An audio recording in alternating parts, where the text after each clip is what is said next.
Hola, buenas tardes. ¿Me están oyendo?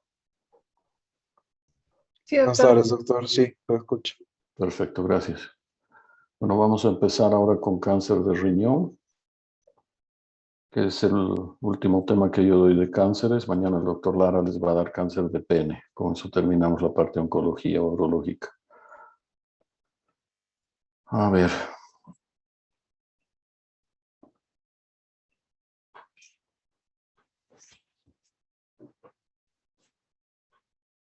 En general, en el mundo uno puede describir que el orden de frecuencia de los cánceres urológicos, número 1 próstata, número 2 vejiga, número 3 riñón. Yo diría que por alguna razón en Bolivia tenemos un poco más de cánceres de riñón que de cánceres de vejiga. No sé cuál es la razón, pero de riñón que de vejiga. Entonces, en los Estados Unidos se estima que el año 2021 se han diagnosticado 76.080 casos y han muerto 15.000 personas de cáncer de riñón. Y esto representa entre el 2 y el 4% de todos los cánceres. La relación entre hombre y mujer es 2 veces más frecuente en el hombre. Y hay un incremento anual entre 1.5 a 5.9%. Es el incremento anual. Vamos a comentar más adelante por qué. Cuando uno mira la estadística norteamericana, podemos ver que el cáncer de riñón en varones ocupa el 6º lugar y en mujeres el 9º lugar. Y no son los cánceres con mayor mortalidad, ¿no? Uno puede ver que no está en la lista de los cánceres que generan mayor mortalidad. También vamos a comentar un poco esto por qué. Una de las cosas que también hemos visto es que ha habido un incremento en el diagnóstico de cáncer de riñón. Y esto tiene que ver con todos los cambios medioambientales que tenemos y consumo de sustancias que están afectando esto, el tema de carcinógenos industriales, que también se ha visto que hay una relación. Pero una de las razones también más importantes es el hecho de que estamos diagnosticando cada vez más cánceres de forma incidental. Les voy a mostrar un par de ejemplos también. Entonces, son pacientes que vienen a consultar por alguna razón. Les voy a mostrar un paciente que probablemente voy a operar la próxima semana, que consulta por un cuadro de orquitis y se le pidió una ecografía y ahí se vio que tiene una lesión quística compleja que es con alta probabilidad un cáncer de riñón. Entonces, en general, podemos ver que estamos viendo muchas más cánceres en etapas iniciales porque estamos haciendo más imágenes que están permitiendo mayor diagnóstico. Y también han habido avances en el tratamiento. Y esto ha hecho que la tasa de supervivencia en los últimos 5 años se haya duplicado, ¿no? El 34% entre el 54, en 1954 era la tasa de supervivencia, sube a 62 el 96 y ahora podemos decir que el del 2009 al 2015 está en 75%. Entonces, la incidencia ha triplicado encima de su tasa de mortalidad. Cuando vemos GlobalCan y podemos ver qué pasa con Bolivia, Bolivia probablemente está en una posición intermedia, 2.2 a 3.5 por cada 100.000 habitantes. Es la incidencia del cáncer de riñón en Bolivia.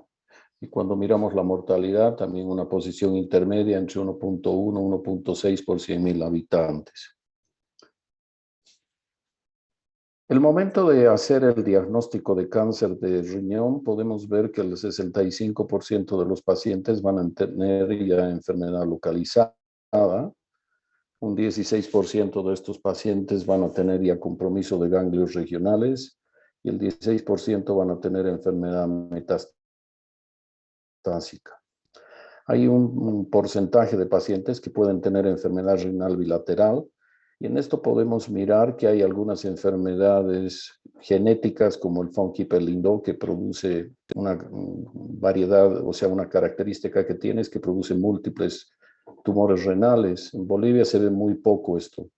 Otra enfermedad es la esclerosis tuberosa y el carcinoma de células renales de tipo papilar también tiene mayor incidencia de tumores de tipo bilateral. Probablemente por temas que tienen que ver con tipos de alimentación, probablemente tengan que ver con la actividad industrial de esos países y la capacidad de poder diagnosticar. En algunos países como Islandia es de 15,53 por 100.000 habitantes y tienes países como Angola que tiene 0,27 por 100.000 habitantes. Entonces, hay una diferencia entre países. Cuando miramos factores de riesgo, definitivamente el tabaco sigue siendo un factor de riesgo para el desarrollo de cáncer de riñón. Un metaanálisis que incluyó 24 estudios, el riesgo relativo de cáncer renal para todos los fumadores, para fumadores actuales y para exfumadores fueron de 1,31, 1,36 para los fumadores actuales y para los exfumadores 1,16%. Otro factor de riesgo es la hipertensión arterial y esta es independiente del medicamento que el paciente tome o de la obesidad que este paciente tenga. La obesidad también es otro factor de riesgo y el riesgo relativo de carcinoma de células renales aumentó con un índice de masa corporal inicial. Y por otro lado, que es algo de los que comentaba al principio de la presentación, es hablar de la exposición ocupacional, ¿no? Hay mayor riesgo de cáncer a los grupos que están expuestos a asbesto, a cadmio o a gasolina, ¿no? Con riesgos relativos de 1,4, 2 o 1,6 en ese orden de asbesto, cadmio y gasolina. Entonces, estos son factores de riesgo. Pero también podemos hablar que pacientes que están en diálisis, la diálisis es un procedimiento que se utiliza para tratar pacientes que están en insuficiencia renal crónica. Entonces, estos pacientes que entran a diálisis, que son estas terapias de tratamiento del paciente con la insuficiencia renal para filtrar su sangre, entre un 30 a un 50% de estos pacientes desarrollan unos quistes que se llaman quistes renales adquiridos. Y de este porcentaje de pacientes que desarrollan, entre un 4% a un 9% desarrollan tumores renales. Por lo tanto, hay que tener un cierto cuidado con estos pacientes en diálisis y irlos observando.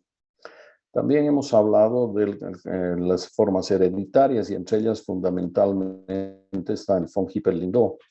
Y básicamente gracias a esta enfermedad hemos podido empezar un poco a entender cómo se van desarrollando estos cánceres, en qué parte del riñón se desarrollan y qué sustancias intervienen. Y hoy día todas las terapias antiangiogénicas andan un poco enfocadas en relación a encontrar estos sitios de acción donde se empiezan a desarrollar estas sustancias que permiten que aparezcan estos tumores. También están los carcinomas papilares hereditarios, el carcinoma de células claras hereditaria, el Burkitt-Duvet es otra enfermedad renal familiar. Las infecciones crónicas por hepatitis C también se ha visto que tiene un riesgo relativo de 1,77, ¿no? Con intervalos de confianza estadísticamente significativos. Y también se ha visto que los pacientes que tienen litiasis renales asociados a procesos infecciosos, grandes litiasis, eventualmente también tienen un riesgo de 1,96. La enfermedad de von Hippel-Lindau es una enfermedad hereditaria autosómica dominante que se manifiesta por una variedad de tumores malignos y benignos producidos por una mutación en este gen que se llama von Hippel-Lindau. Entonces, estos pacientes tienen más riesgo de desarrollar, una variedad de tumores. Entonces, estos pacientes van a tener más posibilidades de desarrollar angiomas retineales, en angioblastomas, en la médula, en el cerebelo, tumores del saco endolinfático, hemangiomas pulmonares y hepáticos, pero en la parte renal van a producir hemangioblastomas renales y carcinomas de células claras. Entonces es importante entender que cuando tienes estos pacientes que tienen enfermedades renales bilaterales y múltiples, una de las cosas que tienes que descartar es que estos pacientes tengan esta variedad de tumores. Entonces acá estamos viendo una tomografía, no sé si están viendo mi flecha, pero aquí les estoy mostrando tumores renales bilaterales, múltiples y pequeños. Entonces esto hace que sean súper complejas manejar este tipo de patologías. Aquí tienes otra variedad de tumor familiar, que es el Biddeford-Dubé, que tiene estos cuernos cutáneos y asociado a estos tumores renales múltiples y en general bilaterales.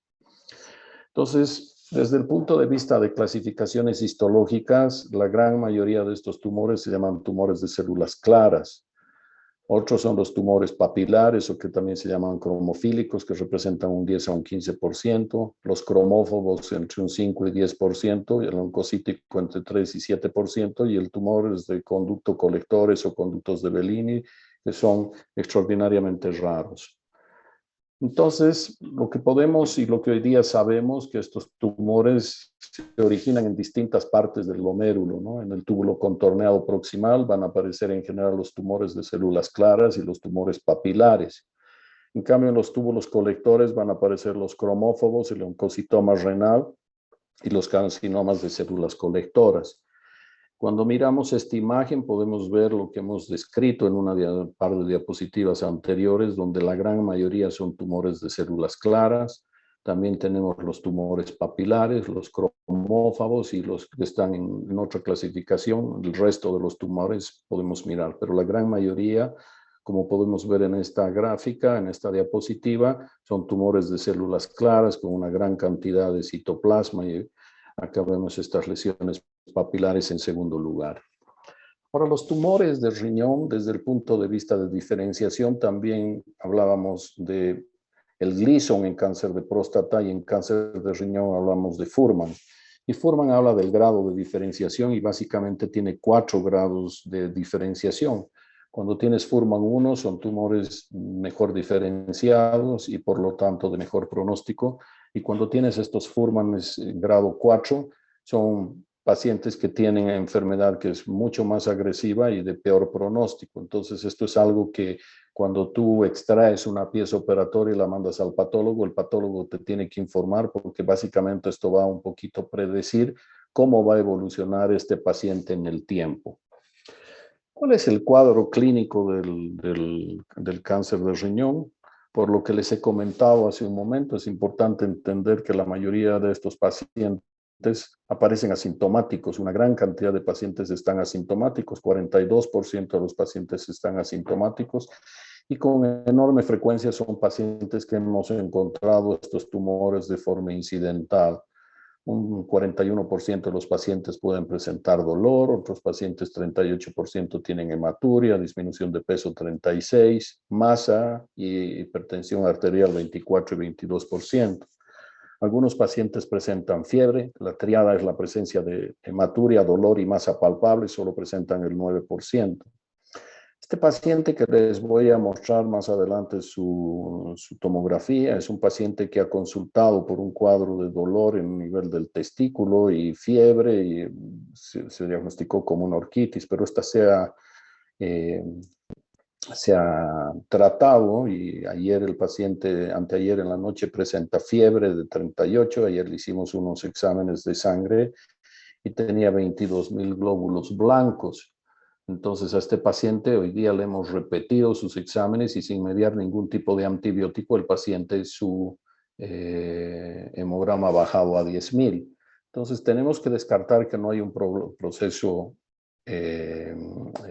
infeccioso, pero a veces estos temas de fiebre y fiebres aparecen dentro de un cuadro de síndromes paraneoplásicos, ¿no? Los pacientes con cáncer de riñón pueden hacer eritrocitosis, que tiene que ver con la producción de eritropoyetina, pueden hacer trastornos de los niveles de calcio, los pacientes pueden alterar las pruebas de función hepática, eso se llama síndrome de Stoffer, entonces estos pacientes empiezan a elevar bilirrubinas, transaminasas, fosfatasas alcalinas. Una vez que los tratas, estos exámenes de laboratorio se normalizan, pero tienen que ver con pronóstico, ¿no? Los pacientes que tienen estos síndromes paraneoplásicos en general son de mal pronóstico. En algunos casos, sobre todo en tumores del lado derecho, podemos encontrar en los pacientes presencia de varicocele por obstrucción del drenaje venoso hacia el testículo. Ustedes saben, sobre todo en el lado derecho, a veces cuando parasita, este tumor se puede meter dentro de la vena cava, esto puede obstruir el flujo normal de de sangre del testículo y desarrollan varicocele. Ya hemos hablado de la hipercalcemia y dentro de las cosas que también pueden pasar con este tumor es que hay un porcentaje de pacientes que pueden tener regresiones. Entonces, el diagnóstico de esta enfermedad va a variar grandemente y un poco dependiendo de qué es lo que pase. Si tú por alguna razón pediste una ecografía y apareció de forma incidental, bueno, lo encontraste de forma incidental, pero a veces también la ecografía viene a pedirse porque el paciente presentó, por ejemplo, hematuria o dolor o eventualmente se palpa una masa. Entonces, en estos pacientes tú pides una ecografía y en la ecografía revela que hay un tumor. Una vez que la ecografía te dice que hay una sospecha de tumor, probablemente el examen con el que tú terminas estudiando y etapificando a estos pacientes es solicitando una tomografía axial computada con y sin contraste de abdomen y eventualmente la pelvis. Las imágenes de resonancia magnética también son de gran utilidad. Los problemas que tiene la resonancia es que no necesariamente son más eficientes o mucho más eficientes en hacer diagnóstico de esta enfermedad, pero tienen el inconveniente de que son más costosas, ¿no?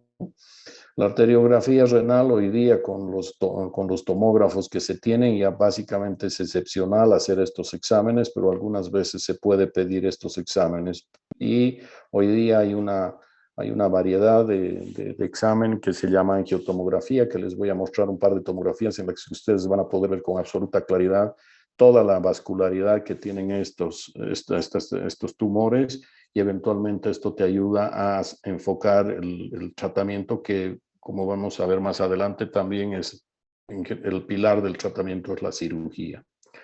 Entonces, a veces pedimos ecografías y aparecen lesiones tan pequeñas como estas y cuando las estudiamos los pacientes tienen un tumor en el riñón.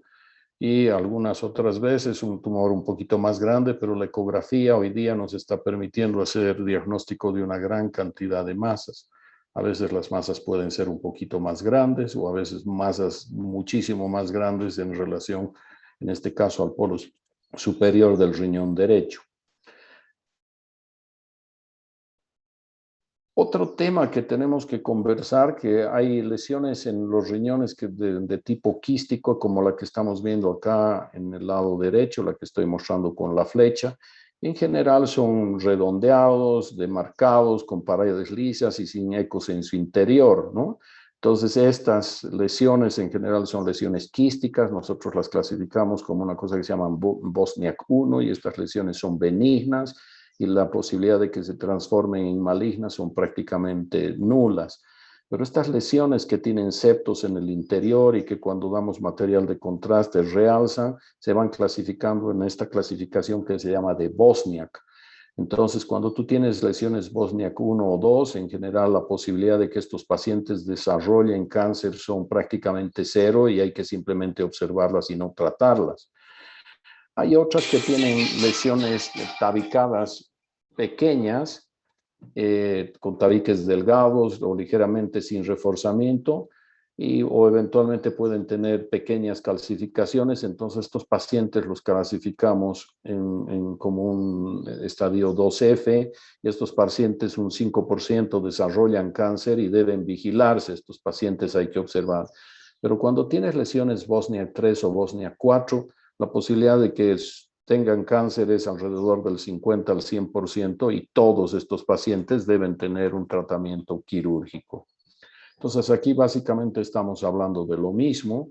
Estos pacientes Bosniak 3 tienen una posibilidad de tener un cáncer renal en un 50% de posibilidades y acá un 100% son las posibilidades de que desarrollen un cáncer renal.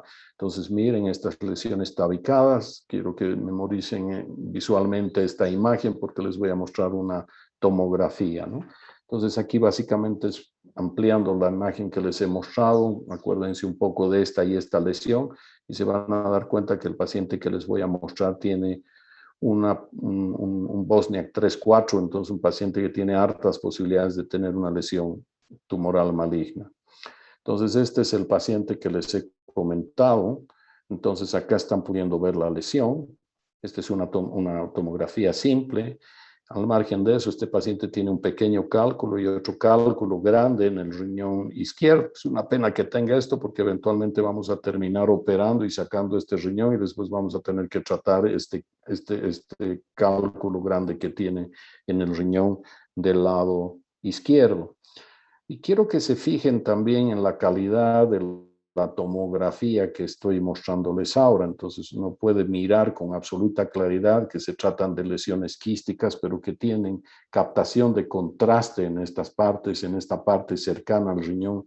No, a mí me parece que está captando material de contraste. Los radiólogos consideran que es un Bosniak 3, nosotros los urólogos consideramos que es un Bosniak 4. Quiero que se fijen claramente lo que está aquí formándose la arteria renal, que es esta lesión que estamos viendo acá, no esta lesión, sino esta imagen que estamos viendo acá. Entonces, en general, podemos con la tomografía mirar con muchísimo detalle qué es lo que está pasando con estos pacientes, ¿no? Entonces, esto es importante. También a estos pacientes podemos hacerles reconstrucciones coronales y podemos ver exactamente qué es lo que está pasando con estos riñones, ¿no? Entonces, básicamente nosotros podemos ir mirando y viendo qué es lo que está sucediendo, podemos ver cuál es la arteria renal, acá se está viendo en forma muy clara la arteria renal, aquí estamos viendo cómo está llegando al riñón, estás viendo esta gran masa que está haciendo prácticamente, está muy adherida a la pared inferior del hígado. Entonces, esta es una lesión Bosniak 3 compleja, que tenemos que eventualmente mirar y ver cómo tratarlo a este paciente. Y también se pueden hacer exámenes que se llaman angiotomografías. Entonces, quiero que se fijen la calidad de examen que se puede tener hoy día a través de una tomografía. Miren cómo se ven de forma tan clara, miren cómo se ve bien el páncreas, cómo se ve el hígado, cómo se está viendo el riñón, aquel polo superior, aquí están las arterias esplénicas, se ve en forma muy clara el vaso. Entonces, esta es la calidad de imágenes que hoy día podemos tener. Entonces, acá están mirando la aorta y la vena renal saliendo, es una vena renal única, y aquí están mirando la vena cava, también una vena única que está, como bien sabemos, anterior a a la arteria renal, ¿no? Entonces, esto te ayuda muchísimo. Ahí está la vena cava. Entonces te orienta de forma muy clara en el momento que vas a abordar al paciente desde el punto de vista quirúrgico, saber a través de esta angiotomografía que si ligas la arteria renal no vas a tener pacientes, algunas veces tienen dos arterias renales y eso después tienes problemas de sangrado durante la cirugía. Entonces hoy día las lesiones las podemos diagnosticar de forma muy clara a través de esas angiotomografías, y estas son las razones por las cuales hoy día ya no se hacen angiografías funcionando la arteria radial o la arteria femoral y entrando hasta los vasos, a la aorta y de ahí a los vasos renales, ¿no? Hoy día con estas angiografías tú puedes ver de forma muy clara cómo están configuradas, y aquí podemos ver en el riñón del lado izquierdo una piedra que no es parte del problema de cáncer renal, pero es un problema que también más adelante vamos a resolver. Algunas veces encontramos masas tan grandes como esta, que les estoy mostrando acá con la flecha, son tumores renales grandes. Esta imagen la voy a volver a mostrar más adelante porque tenemos imagen de la lesión tumoral, y lo que llama la atención es que en relación a la vena cava tenía una gran masa tumoral. Este es un paciente súper interesante porque se operó hace muchísimos años, y a pesar de tener una enfermedad avanzada, con una adenopatía muy grande en relación a la vena cava, el paciente pudo resecarse enteramente esta lesión. Aquí tienes la masa, aquí tienes la vena cava y aquí tienes la aorta, y tú puedes ver que este paciente se operó y se logró curar de su enfermedad. Entonces, a pesar de eso, uno puede ver. Aquí les voy a mostrar otra imagen de angiotomografía, que cuando las lesiones son pequeñas, te permiten que tú vayas viendo cómo están los vasos renales. Entonces aquí ven la arteria renal principal, aquí van a ver una arteria secundaria, y si uno sigue avanzando, vas a encontrar ya una rama terciaria. Entonces más adelante les voy a mostrar que acá se ve en esta zona, no sé si están viendo mi flecha, el tumor. Entonces, eventualmente este paciente que va a ser sometido a un tratamiento de una nefrectomía parcial, tú puedes individualizar la arteria primaria, secundaria y terciaria y simplemente clampear el vaso que esté irrigando el tumor y dejar libre el resto del tumor. Los americanos a este tipo de procedimiento quirúrgico llaman nefrectomías con preservación de nefronas. Y la nefrectomía con preservación de nefronas habla de guardar masa renal sana funcionante y se ha visto que desde el punto de vista de manejo oncológico, como les voy a volver a comentar más tarde, el resultado de sacar el riñón o sacar el tumor es básicamente el mismo, pero desde el punto de vista de preservación de masa renal funcionante, estos pacientes tienen una mejor sobrevida por preservación de nefronas.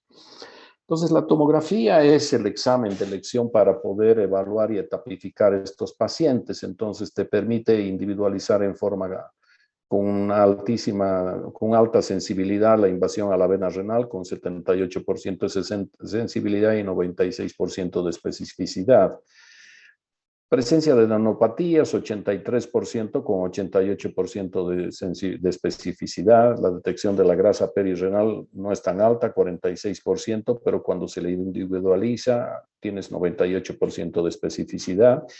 Y para la invasión a órganos adyacentes, la tomografía fue 100% específica, ¿no? La resonancia también es otro examen de gran utilidad que te da muchísima información, pero ya hemos comentado las dificultades que se tienen con la tomografía. Entonces, desde el punto de vista de tumor, como todos los tumores que hemos estado conversando, a todos hoy se habla de TNM y insistiendo un poco lo que les he dicho en las clases anteriores, los médicos tenemos que aprender a estandarizar el manejo y a darnos cuenta de que la medicina es absolutamente dinámica, es algo que la hace apasionante a la medicina porque todos los días hay cambios. Pero tenemos que hablar el mismo idioma, lo que se habla de un T3A, un T2A, un T2B en Bolivia tiene que ser la misma clasificación que se maneja en Europa o en Norteamérica. Entonces, en general, hoy día las grandes asociaciones manejan estas guías y casi todos los tumores, hay algunas excepciones, pero están estandarizados en base a tumor, nódulo y metástasis. Y vamos a un poco revisar qué es lo que pasa. Entonces, una cosa es la etapa TNM y otra cosa es el estadio. Los estadios son el grado de avance de la enfermedad y también se dividen de T1 a T4 y vamos a conversar un poco esto más adelante. Entonces, cuando hablamos de los tumores T1, hablamos de tumores que son de menos de 7 centímetros y se divide en T1A cuando el tumor es menos de 4 centímetros. Y cuando está entre 4 y 7 centímetros, hablamos de T1B. Entonces, estamos hablando de lesiones que están por dentro de la cápsula del riñón. El estadio T2 también está dentro de la cápsula del riñón, pero son lesiones más grandes. Menos de, hablamos de entre 4 y 7 acá. Acá son entre 7 y 10, hablas de T2A, y cuando son más de 10 centímetros, T2B. Pero son lesiones que están dentro de la cápsula del riñón. Son lesiones tumorales grandes, pero que están dentro de la cápsula del riñón.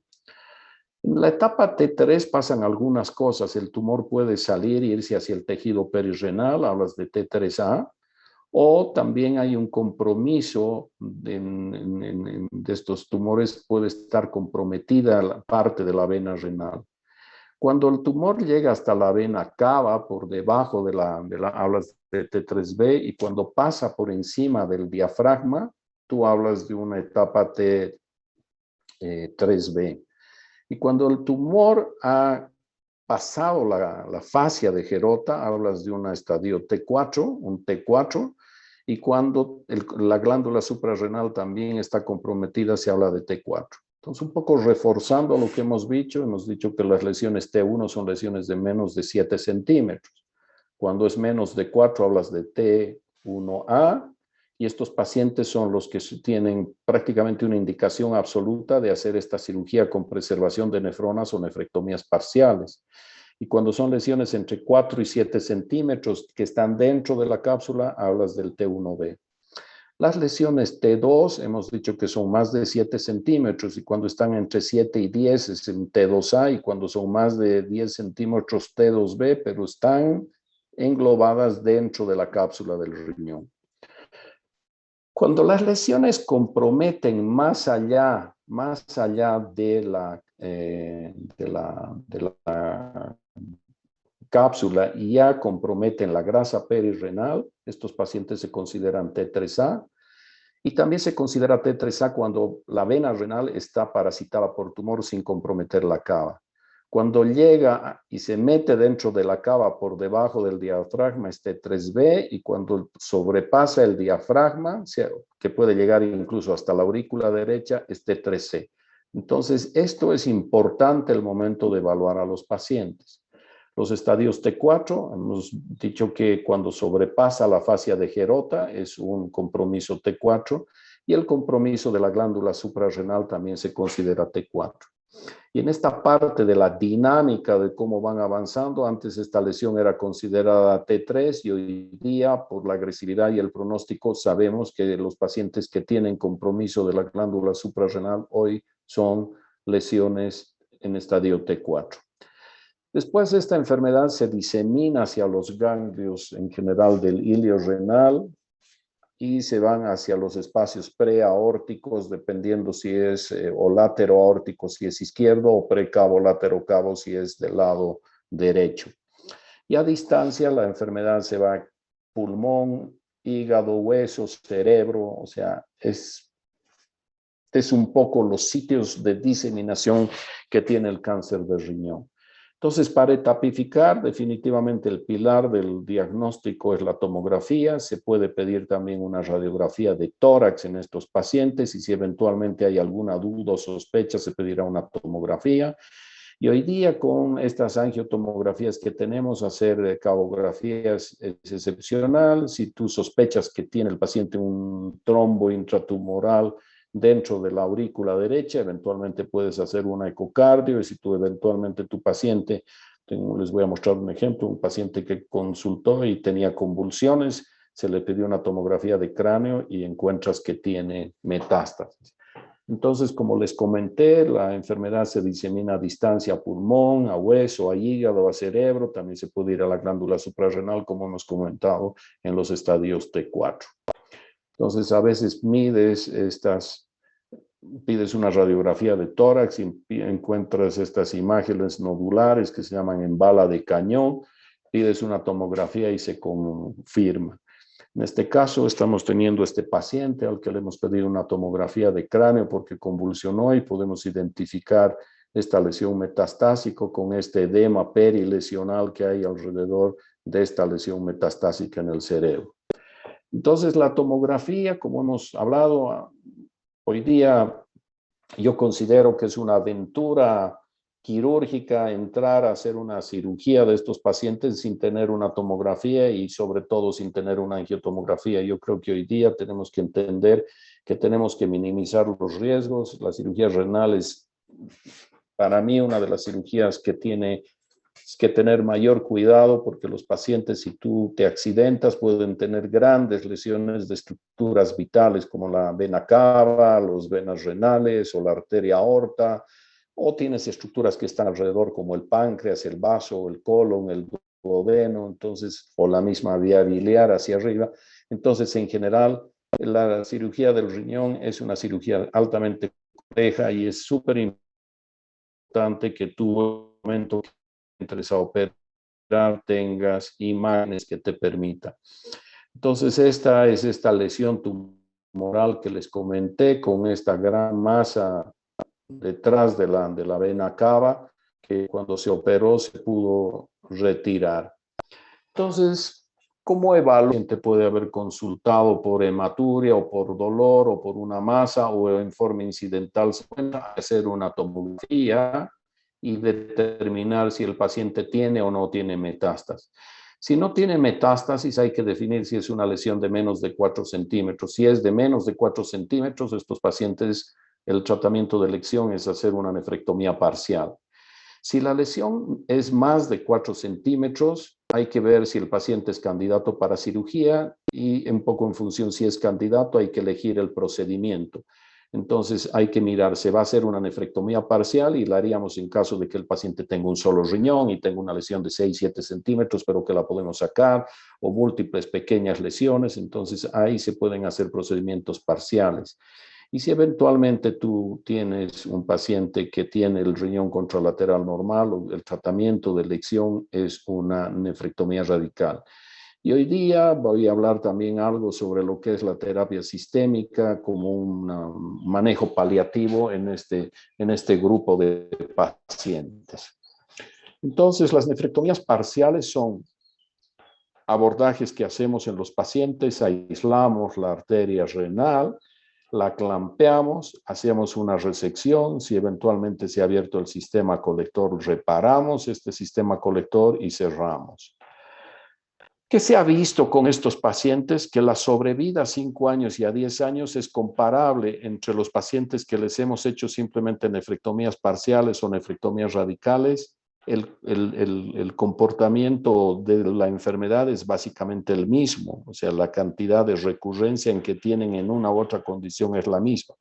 Pero cuando miramos a largo plazo, los pacientes que han hecho estas cirugías con preservación de nefronas, podemos identificar, ver que estos pacientes tienen una mejor sobrevida y esto tiene que ver con la preservación de nefronas.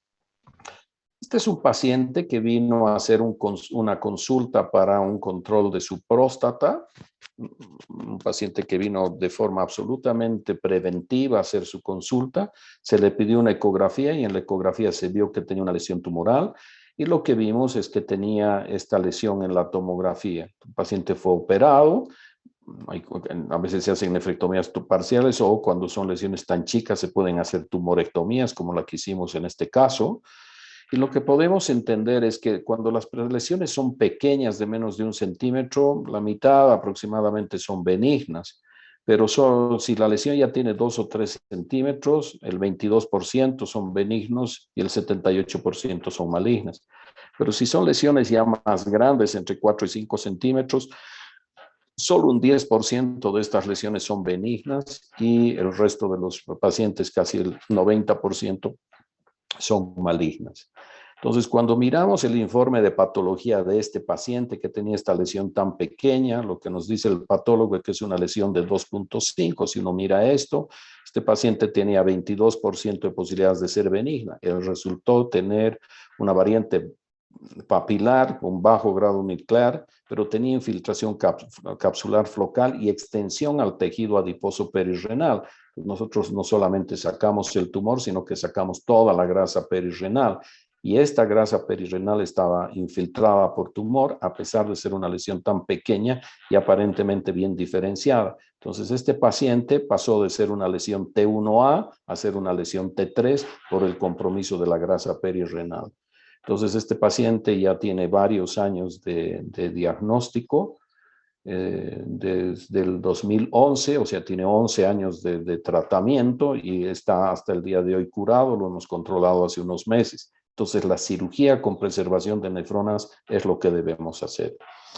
Ese paciente que tenía esa masa grande, una lesión de 7 centímetros, que consideramos T2A con metástasis a nivel de los ganglios, nosotros hicimos una resección de la lesión tumoral y hicimos una resección completa de la metástasis que tenía en relación a la vena cava. Entonces, estas son cirugías complejas. Esto que están viendo acá es la vena cava y queda absolutamente pelado. Uno retira todo esto, ha vaciado todos los ganglios y ha sacado esa masa, ¿no? Fue bien laborioso hacer eso, sobre todo esto se operó hace muchísimos años este paciente, nosotros éramos un poco más temerosos en ese momento.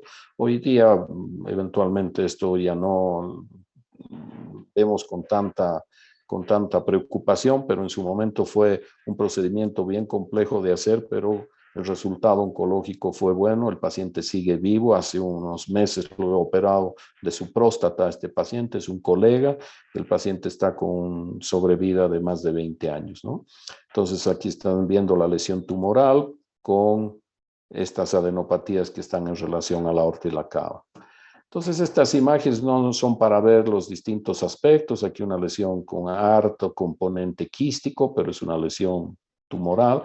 Y aquí lo que podemos ver es que da la sensación de que la grasa perirrenal está infiltrado, y esto que están viendo acá, que estoy marcándolo con la flecha, es el riñón normal. Algunas veces los pacientes con cáncer de riñón pueden recurrir. Esta es una paciente que me dio muchísima pena porque es una paciente que se operó en una institución de la ciudad, se operó y después de unos meses la paciente recurrió a una masa y la paciente estuvo casi un año dando vueltas de hospital a hospital para que les resuelvan este problema. Entonces, cuando llegó con nosotros, nosotros tomamos la decisión de operarla y quiero mostrarles acá la extensión de la masa que tenía. Esta es la aorta absolutamente desplazada por esta lesión tumoral tan grande. Nosotros pensamos que en algún momento hubiéramos tenido incluso que hacer una resección de la aorta, eventualmente ver si teníamos que reimplantar el riñón del lado izquierdo. Teníamos muchas dudas el momento de la cirugía. Entramos un grupo multidisciplinario para manejar, pero en general no necesitamos de la ayuda de ni siquiera cirujanos vasculares ni nada. Nosotros pudimos retirar esta masa entera, ¿no? Y poder preservar su riñón, y la masa salió entera. Más adelante les voy a hablar un poco de lo que debió haber pasado. Esta mujer con seguridad debió haber tenido tratamiento adyuvante, pero lamentablemente esa es una enorme frustración que tengo yo, que nuestros medicamentos antiadyuvantes acá no llegan, o sea, lo que hay ahorita en el mercado, que está hoy día con respaldo de eficiencia en el control de esta enfermedad. Y eventualmente los pacientes lamentablemente no pueden acceder porque no hay el medicamento, y segundo lugar porque son de costos excesivamente altos estos medicamentos. Entonces, un poco para globalizar cómo se comporta el carcinoma de células renales. Cuando la enfermedad está localizada, la sobrevida a 5 o 10 años es alta, cerca del 95%. Si la enfermedad está localmente avanzada, esto baja el 65% a 5 años, y cuando tienes enfermedad avanzada, la sobrevida es de 20% a 2 años. Pero también podemos ver que los pacientes, cuanto más grandes son las lesiones, más altas son las probabilidades de recurrir. Estas lesiones T1A, las lesiones T1B, o sea, estas entre 4 y 7 centímetros, son 6.9 su tasa de recurrencia, y las que tienen las T2A, 9%, pero las T2B, estas lesiones intracapsulares dentro del riñón, pero de más de 10 centímetros, su recurrencia es del 31%. Cuando miramos qué pasa desde el punto de TNM, la curva, esta línea roja nos está mostrando cómo va a ser la sobrevida de los pacientes a 5 años, ¿no? Y podemos decir que a 5 años tienen más de 80% de sobrevida, los a 73%. Cuando ya estás en los tumores T3 tienes 53%, y cuando estás en etapa 4 los pacientes tienen 8% o 8.2% de sobrevida. También les hablé al principio de presentación de lo que es Fuhrman, y Fuhrman era el grado de diferenciación, y hablamos de Fuhrman 1, 2, 3 y 4, y podemos ver que los tienen una mejor sobrevida que los Fuhrman 4, entonces es súper importante tener una evaluación de todos estos aspectos. Y a mí me gusta un poco esta tabla que permite evaluar. Es una tabla de la Mayo Clinic que clasifica los tumores y les da un score desde el punto de vista de T, del estadio tumoral, del tamaño del tumor, de la presencia o ausencia de ganglios, del grado nuclear, si es un Fuhrman 1 o un Fuhrman 4, y si hay o no hay necrosis. Entonces, cuando tú vas sacando el score de tu paciente y está con valores entre 0 y 2, tú puedes decir que estos pacientes son de bajo riesgo, y la posibilidad de metástasis a 10 años de esos pacientes es de 7.5. Pero si el paciente tiene un puntaje entre 3 y 5 de estos, la posibilidad de que los pacientes tengan metástasis a 10 años es alrededor del 35% y se consideran de un riesgo intermedio, y los de alto riesgo que tienen una escala de más de 6, esos pacientes a 10 años, la posibilidad de que tengan metástasis es cercana al 76%. Entonces, en líneas generales, a mí me gusta esta clasificación porque agrupa varias de las cosas que hemos estado conversando en las 3 o 4 diapositivas anteriores. Acá hay una cosa que les quiero leer, digamos, la terapia adyuvante, que es sacar el riñón y dejar medicamentos que hoy día están disponibles, y dicen no existe una función clara para la terapia adyuvante sistémica dirigida o a la inmunoterapia después de la resección quirúrgica completa.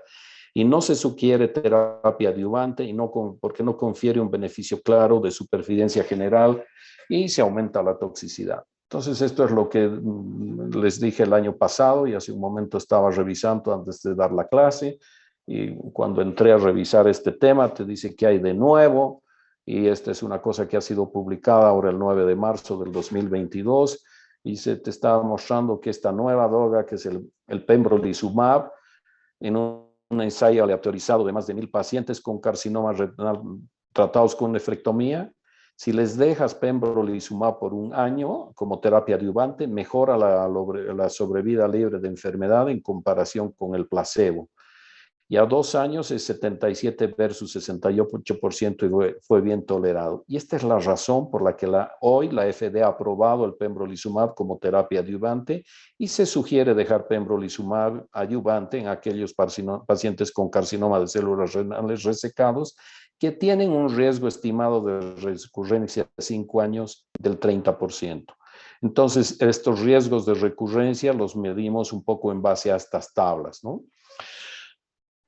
Para finalizar, vamos a hablar un poco de qué hacer cuando la enfermedad está avanzada, y podemos hablar de enfermedad avanzada que el tumor invade más allá de la fascia de Gerota, vale decir un T4, o llega a la cápsula suprarrenal, o tiene ganglios.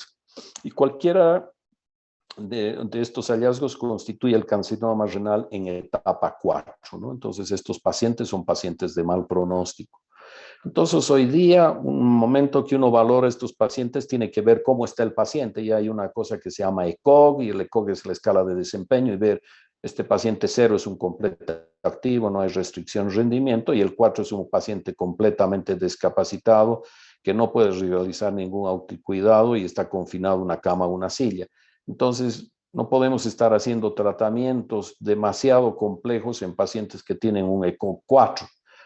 Otra cosa es el Karnofsky, y esta es el estado de rendimiento y normal, sin quejas, sin evidencia, 100, y el paciente 10 son moribundos, el 0 muertos, el 20 hospitalización es necesaria, el paciente está muy enfermo. Entonces, hay que mirar en qué estado está el paciente para ver si conviene o no conviene, porque también tenemos que entender los médicos que a estos pacientes en algún momento tenemos que tomar la decisión de decir no vamos a hacer más terapia y los vamos a mandar a cuidados paliativos. No podemos estar haciendo gastar todo el dinero y recursos a los pacientes que tarde o temprano van a terminar falleciendo.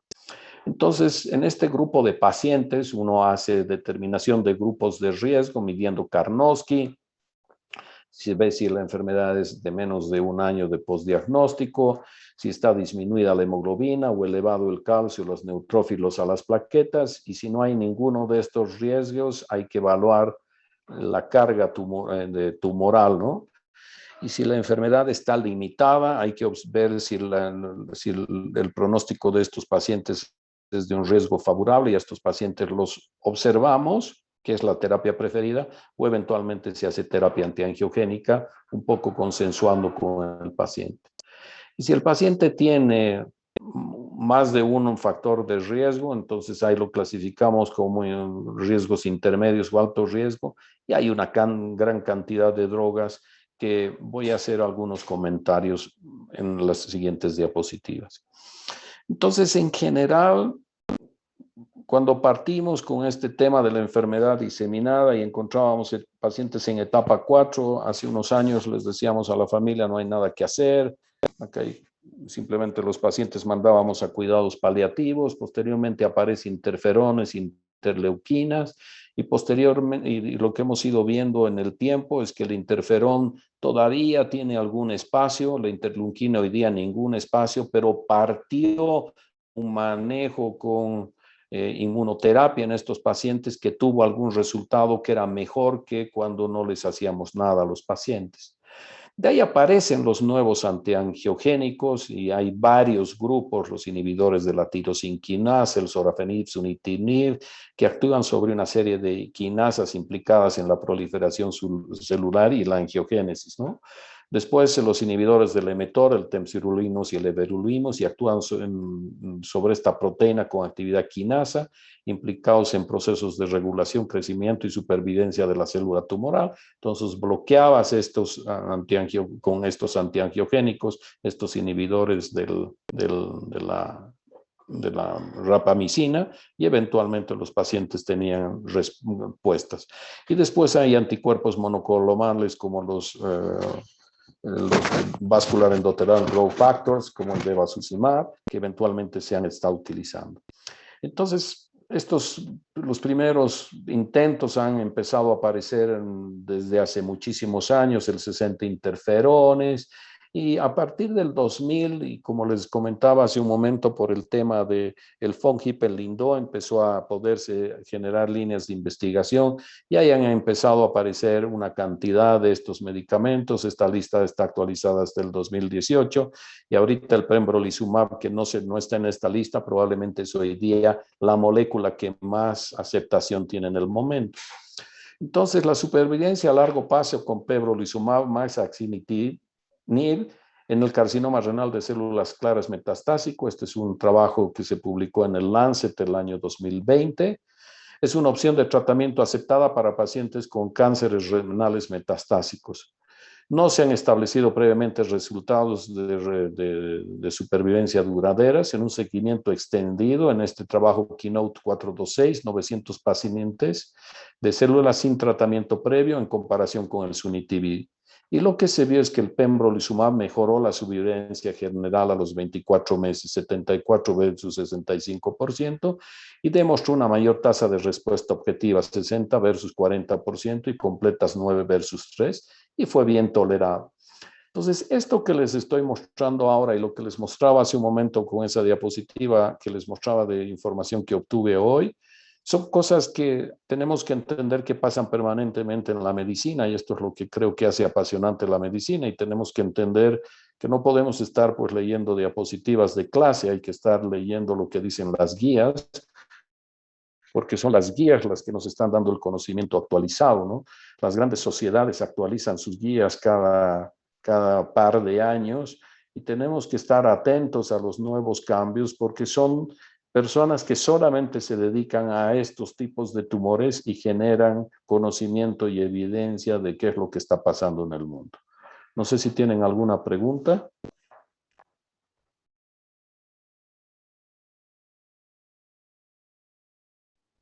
Doctor, tengo una pregunta. ¿Sí? Eh, la cirugía con preservación de nefronas, ¿hasta qué grado todavía se considera, digamos? O sea, indicación absoluta T1A. Lesiones de menos de 4 centímetros es una indicación absoluta. Ahora, hay que mirar, que no es el sentido de esta clase, hay que mirar dónde está localizado el tumor. Porque si tú puedes tener una lesión de 4 centímetros que está metida en el seno renal y que el momento que abordas va a sangrar, a veces terminas sacando el riñón. Pero hay que entender que la gran mayoría de las veces estas lesiones de menos de 4 centímetros las podemos sacar. Hoy día estamos empezando a sacar lesiones un poco más grandes cuando son periféricas, cuando están lejas del seno renal y cuando tenemos la certeza de sacarlas. Estamos hablando de lesiones entre 4 y 7 centímetros. Algunas veces decidimos hacer esta nefrectomía con preservación de nefrones. Y algunas veces puedes tener una lesión de 8 centímetros en un paciente que tiene una lesión que es periférica, que no está metida en el seno y el paciente tiene un solo riñón. Entonces ese paciente no lo vas a dejar anéfrico, vas a hacer todos tus esfuerzos para poder sacar. O es un paciente que tiene un FONGIP LINDO, que tú sabes que más adelante va a ser otro tumor. Entonces en esos pacientes eventualmente hacemos nefrectomías parciales o con preservación de nefronas. ¿Está claro? Sí, doctor, muchas gracias. ¿Alguna otra pregunta, chicos? Doctor, una pregunta. ¿Cuál sería el tratamiento más adecuado para un cáncer en estadio 4 con metástasis? Hay que mirar, doctor, es buena tu pregunta. En general, si tú tienes una lesión grande, en estadio 4, que puede ser un paciente que tiene una metástasis pulmonar única, eventualmente tú puedes hacer en ese paciente una nefrectomía, eventualmente vacías también los ganglios que están ahí para etapificar y eventualmente si es enfermedad tumoral y sacarla. Y si tienes una metástasis única pulmonar, puedes hacer una metastectomía. Esta es una de las opciones. Hoy día, esta es una de las líneas de manejo. Hoy día, por lo que les acabo de mostrar, el pembrolizumab es una alternativa de manejo. El gran problema que tienen estos medicamentos es costo y toxicidad, pero sobre todo costos y accesibilidad al medicamento. Lamentablemente en Bolivia los seguros no cubren estos medicamentos y la gran mayoría de la población boliviana no tiene pues un seguro que cubra estas cosas. Entonces es complejo el manejo, pero hay que entender, y esto siempre les digo, no podemos poner como limitante al manejo y a la buena medicina el costo. A veces se van a sorprender, esto veo yo en mi práctica privada, que muchos pacientes toman la decisión de hacer todos los esfuerzos porque quieren mayor tiempo junto a su ser querido. Venden su casa, ya verán qué hacen los pacientes, pero tenemos que entrar también dentro de una lógica de racionalidad. No podemos estar haciendo ejercicios terapéuticos sabiendo que el resultado de esos enfermos va a ser pobre.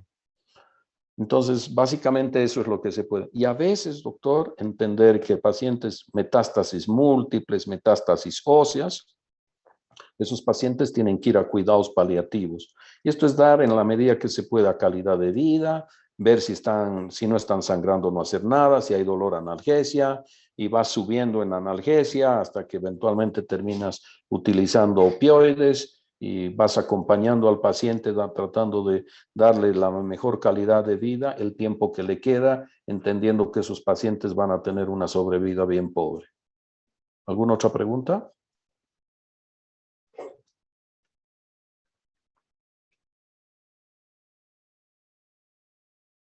¿Está todo claro? Sí, Ya, doctor. ya muchachos, vuelvo a insistir un poco en el mensaje, ¿no? O sea, yo les pido que traten de abrir su cabeza